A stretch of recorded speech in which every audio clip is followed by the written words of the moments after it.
All right, y'all, let's check out the beautiful country of Iceland. Now, after a few hiccups at the airport, we arrived at our Airbnb, and check this out. We fell in love with the modern design and just how sexy this Airbnb was. There was windows all along the backside where you can overlook the coast while you're watching TV, having a drink, huge jacuzzi tub, and then they also had this beautiful shower. Just the sexiest thing you ever want to see. All right, so the next day we did a private ATV ride with Black Beach Tours. This was a lot of fun. We got to see the ocean, we got to see the sunrise, we got to kick up a lot of mud, and most of all, we got to freeze our ass off. Boy, it was cold as shit. Now, there's no way you can go to Iceland without going to see all of the different waterfalls. There's so many different waterfalls, like I can't even count. I think we were able to see like 4 or 5 of them all together. We got to see the hot springs and watch that go off a few times.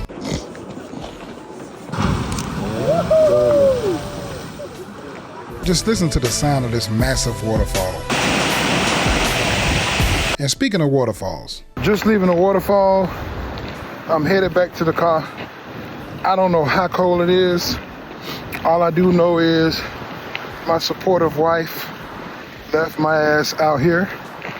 She said if I wanted to go any further, I was on my own.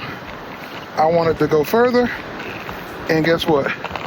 I'm on my own. So, and like she said, in the words of my beautiful mother, a hard head make a soft ass. Moving on. Now the food. The food in Iceland definitely surprised us. We were not expecting the food to be one of the highlights of the trip, but it definitely was. This was a restaurant that we went to that was built inside of an old lighthouse. Got to eat some rotten fish soup, which was delicious. I talked more about that in one of my other videos. Fish and chips, the sauce, the crunch, just amazing. Next up was the restaurant we actually went to on the night of our anniversary. Now this restaurant was a little bit more upscale. The shrimp, now that was whale back there. They're actually able to sell whale in Iceland, which we found out. But getting to these lamb chops, this is exactly what I'm talking about. Just get into these lamb chops. And of course, we gotta have the tomahawk to go with it. And the last one, this was another restaurant that was about 2 minutes away from where we stayed. We had another lamb dish here that was just out of control. I wish we had more time. We would have went back and got this dish again. That's just how good it was. All right, y'all, that was our trip to Iceland. We had a great time. We highly recommend it. And like we always say, where to next?